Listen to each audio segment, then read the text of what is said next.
Well, hello and welcome to BikeSocial. We're here in the heart of Wales, where we're blessed with some of the finest roads and the finest trails even in Europe, if not the world. What are we doing here? Well, with a fictitious £13,000 budget, we're going to choose some middleweight adventure bikes. I think I've chosen the best one, but they think so too.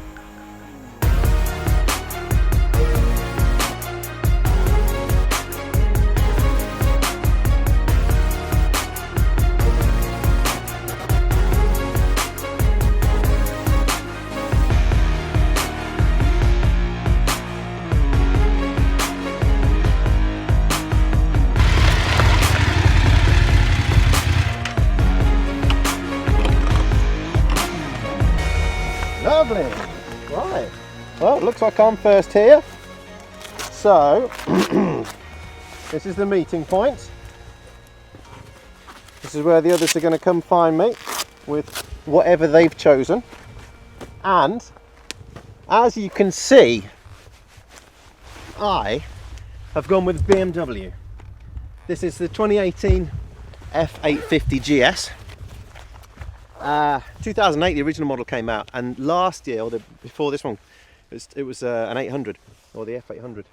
F800, F700 replaced by F750, F850. Parallel twin, 94 horsepower, so you can make it into an A2 version.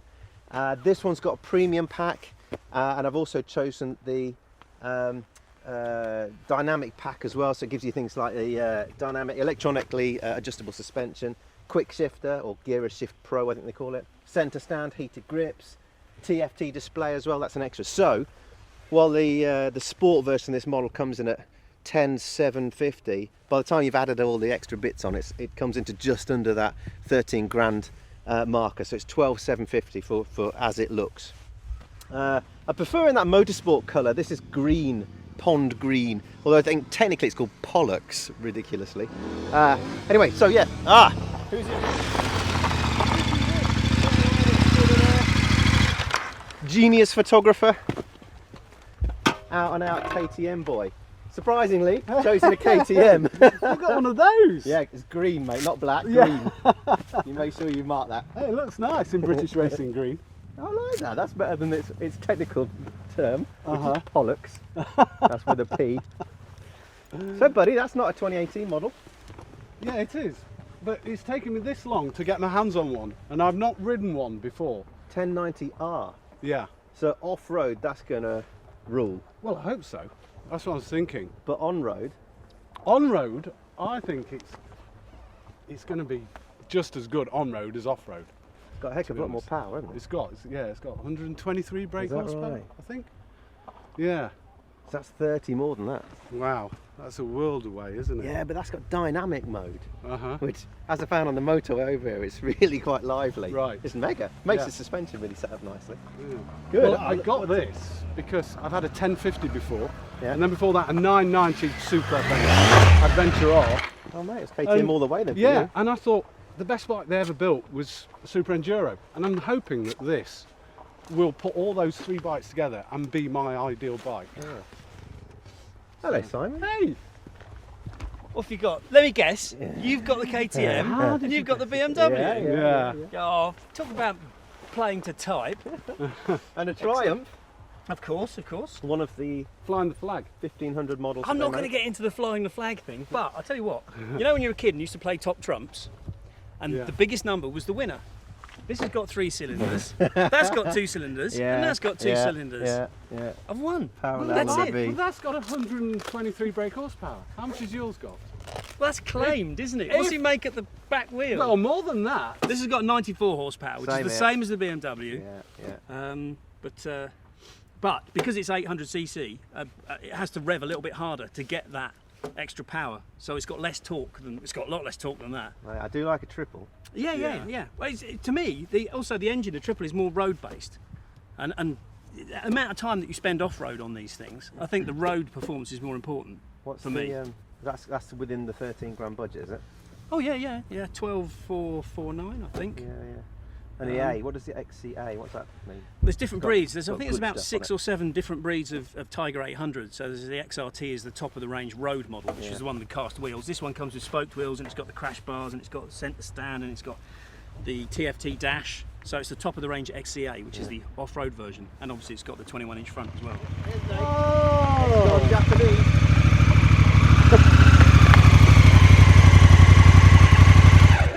Greetings. You need a ladder, mate. I do. Actually. Did you choose that to match your helmet? I did. I've had this helmet 2 years waiting for the right colour scheme.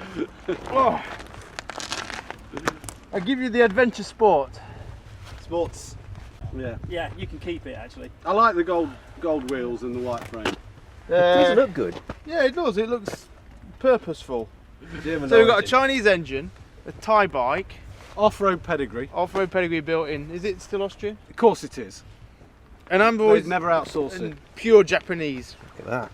It does look good. It does, but I think it's good. The proper bash plate, guards, white frame. Not sure about. I've got one question. Is it wide enough at the engine? I mean, the size of that DCT, look how wide it is at the front. Yeah, DCT's. It is a DCT version, which wouldn't have been my choice. Don't take it on a Um, motocross track.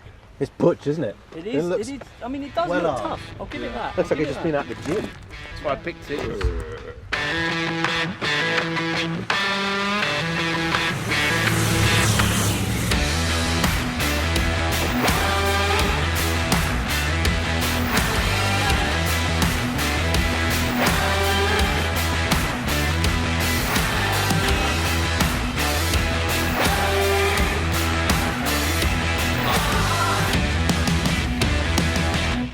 But someone's had some explosive problems with their bowels by the look of it. I'm not quite sure what was going on there. I mean, maybe it was last. What did he have to eat last Do you night? think that's what BMW oil looks like? And it's blown a seal? Nah. No, I think Michael's blown a seal. What did he have? Prawn curry or something, wasn't it? Was it king prawn curry? That's what it is. Well, apart from Poogate, I think the BMWs are made for these roads. It's ideal because it's light. It's the lightest of the four, and it's nimble. It's nimbler. It's not nimble. It's more nimble than the others. So it's built for these roads, and then the quick shift is nice, and the brakes are solid, and yeah, I think it's game on. It's good. It's like the ideal bike for these roads, I think. The Tiger's pretty ideal, but I think it's more ideal for the way I ride than actually ideal for these roads, because the power's really peaky because it's all at the top end, which means you can just rev it and rev it and rev it, which is actually quite cool when the roads are really slippery and you don't really know where you're going, because it's all sort of noise and not actually making any progress really. Because when we came through here yesterday and it was dry, I felt it was my imagination, it must have been, but I felt the knobbles moving around quite a bit because it's got knobbly tyres on it still. And yeah, so, but it for flickability, for a bike that big, it's astounding. The Africa Twin, it's too tall, and when it's static, it's just a donkey. It's just too big and heavy. When it's moving, it's much better. I find it quite weighty around front end when you're pushing on. It just feels really, there's a lot of weight and a lot of mass you're moving around when you're coming into these tighter corners, which I don't feel encourages you to push on, especially because the suspension's so soft. So you've got that compression plus that heavy front end, but it does ride well. It's got nice power. Adjustable suspension, isn't it? It's fully adjustable, but it's one of them, unless we sat down here with a manual and 3 hours of our time, we wouldn't tune it to how we exactly wanted it. How's your DCT getting on? What mode are you in? DCT Sport 1. DCT's, the bike's actually really nicely balanced when you're doing U-turns and stuff, which is where my concern with the DCT is. It must have improved over the last few years because it's much smoother on pickup on throttle. So you can do really tight, slow speed U-turns on, just keep feathering front brake. And it's a really nicely balanced bike. So I'd say when it's moving, it's nice and it feels like you're sat really tall and it's supple and it's going to go a long way. It's just when you get on and off it. I just need a step ladder.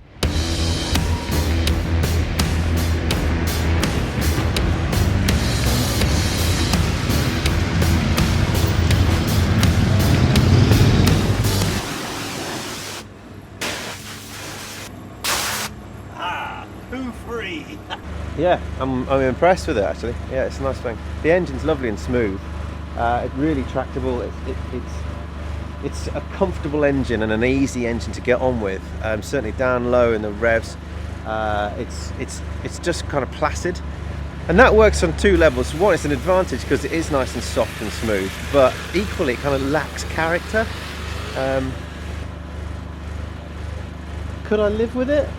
Yeah, I think think by the time you spend the money on having all of those accessories with the dynamic suspension, the gear shift assist, heated grips, cruise control, all those kind of bits and pieces, especially with the display, the TFT display, which is mega, really, really good. That menu system, it's dead easy to use, dead intuitive, and there's so many options and so many things you can look at and see, and it's really easy to see it as well, day and night. You haven't got to fiddle about too much and what am I doing there and lose concentration on what you're doing on the road.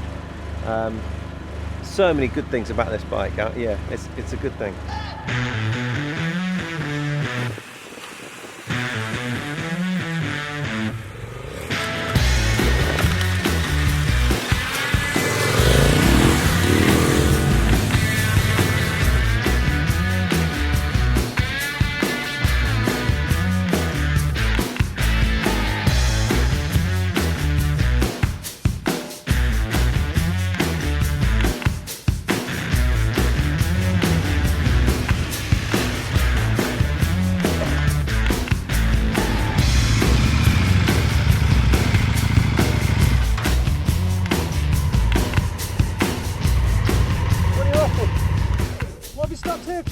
Should we go up here?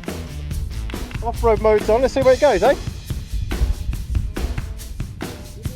Come on! Why not? Come on!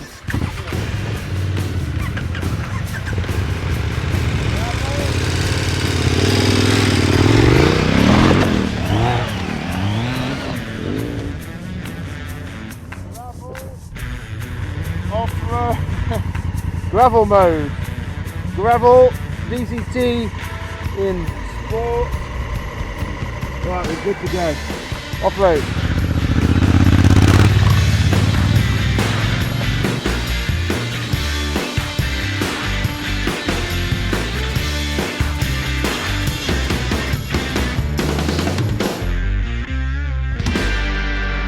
Okay, so I'm just back from the Africa Twin, just taking it on the trails around here. I'm actually really impressed with it. To say it's such a big, slightly cumbersome bike, soft suspension, and in a way that goes against you when you're pushing on the road in the tight stuff. But on these trails, obviously it's not the most difficult terrain, but it's choppy, and the bike seems to just absorb that really nicely, and it makes it very easy to ride these trails. So I think for a novice rider who can deal with the weight of the bike, I think they're going to be able to do trails like this really easy on the Africa Twin. It's a really forgiving bike, and that's what I really like about it. And even the DCT, I've got to admit, is coming into its own on this terrain where you can really just focus on your line and your braking and your body positioning. You know, it takes away that thought of what gear should I be in. So all in all, I didn't come into this test loving the Africa Twin at all. I was kind of a bit against it. But putting it in terrain like this, it's really warming to me. So yeah, happy with it really now.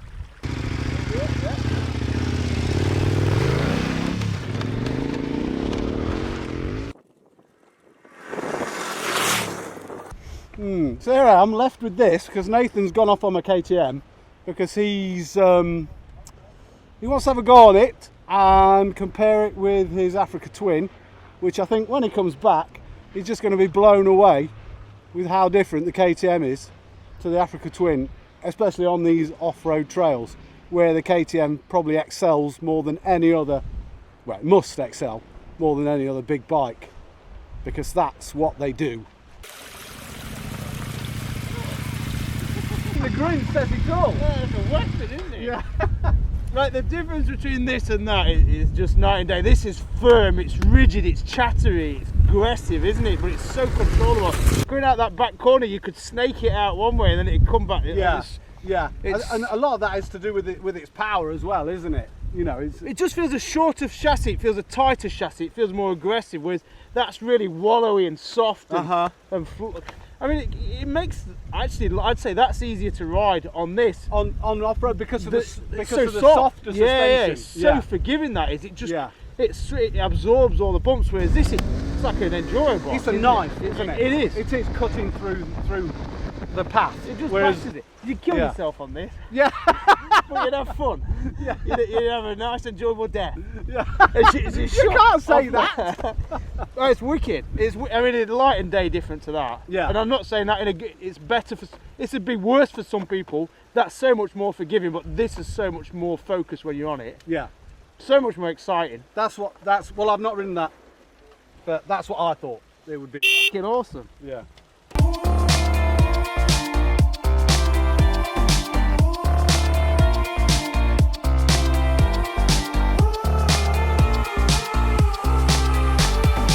Come on, let's go have a beer. Let's have a beer. I'll be with you in a second. All right. Baby Shamsar, yeah? In a bit.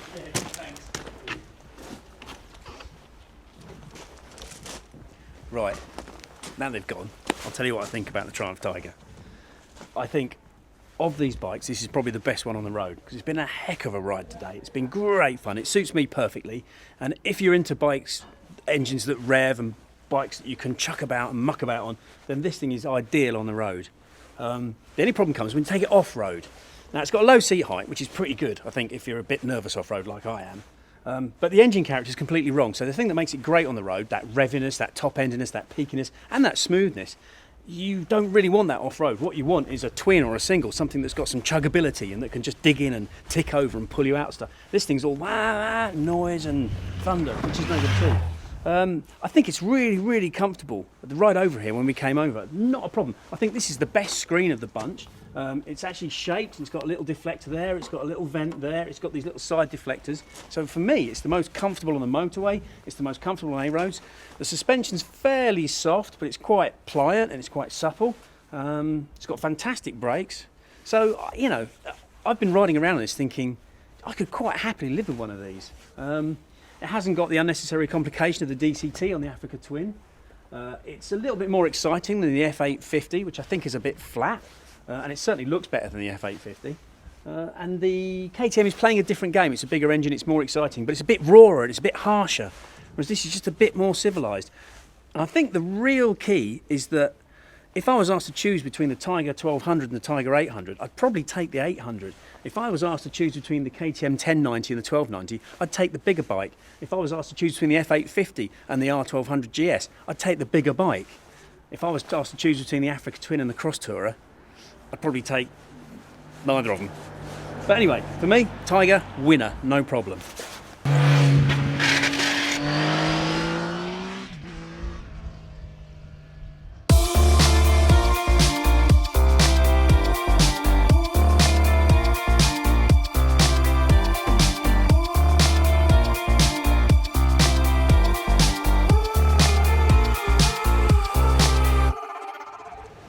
Well, here we are 2.5 days into our Welsh-based adventure bike test.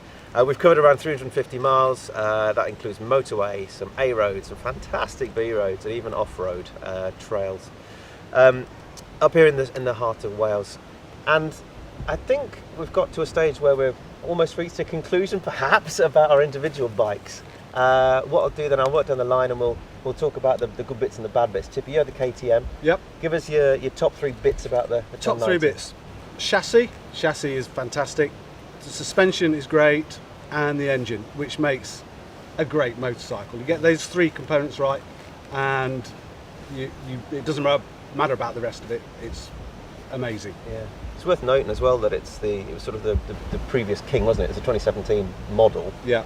And then the 3 other bikes are 2018 models. So it's almost like they're coming to try and steal a crown that it quite clearly has. Yes. Yeah. But tell me, there must be something about the bike that you'd change, or you think was missing? There's one thing I'd like to change, and I think KTM might address that later on, and that's with the TFT screen that the 1290 has. I'd like to see it with one of those screens. Yeah, it'd be fairly obvious. Yeah. To make that change. Cool. Yeah, good one. Simon. The Triumph Tiger 800. The 3 things that I like about it, the 3 things it does best is it's the most road orientated bike here. So it's the one that's least compromised by off-road demands. So for me that means it's got sort of the most road orientated engine, the most road orientated suspension, and the most road orientated riding position.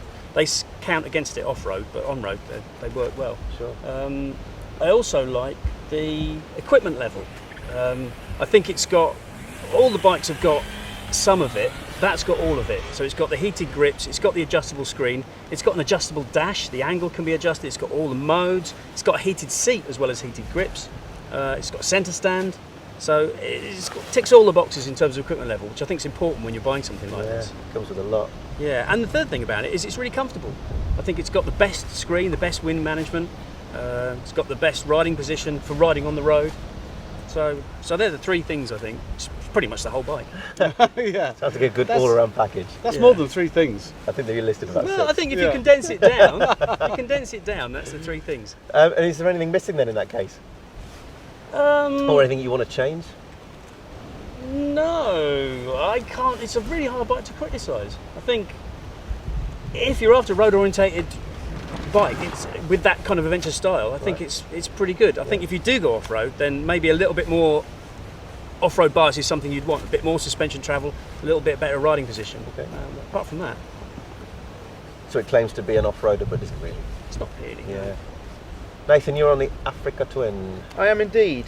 The three things I like: I think it's got very nice brakes, which it needs because it's a very big bike. I like the engine. It's got a lot of grunt. It seems to make more than its 94 horses suggest. I had one comment on Facebook saying, could it be a bit underpowered compared to a GS 1200? And I don't think it is really. I think the engine surprises me. And I think its overall value proposition of that adventure sports, it seems good value given what it's up against. I think it's got a lot of presence. I think it's got a lot of standard equipment. And I think the name's still got a lot of cachet. So for 12.5 grand, I think to me, out of the 4 bikes, you're getting the most amount of bike, the best value. And I think it's a very versatile machine. It's a true dual sport machine. And it's worth noting as well that once we found it was a bit of a team effort to try and find the lower seat hinge. And once we got it into that lower position, it was a better bike, a more accessible bike, more comfortable. I think that's what I'd change. I think they've made it too tall and too top heavy. The tank sits very high, and I think that would be my only thing. I would like to drop the seat, and there is a lower seat option. I think I'd like to try that. And it just would have been nice for him to try and get the weight of the extra literage of the tank lower down. So for me, I would probably stick with the standard Africa Twin. But it was nice to have the extra tank range. Sure. The other downside, DCT, still not for me. Yeah. For me, I had the BMW, and I think I mentioned it off camera a couple of times. It's a much better bike to ride than to look at. I don't think it's very appealing on the eye.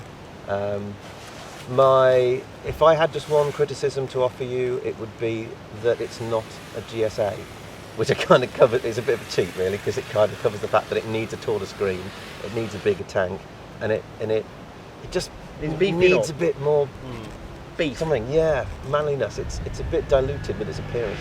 So actually, I've gone for 3 negatives. On the plus side, I make the rules. On the plus side, it's really comfortable. I have no hesitation or no qualms about riding the 200 miles, most of which are motorway, all the way home. So it's comfortable. The engine's really strong, and it's nice and tractable, and it's good in the lower 3 gears.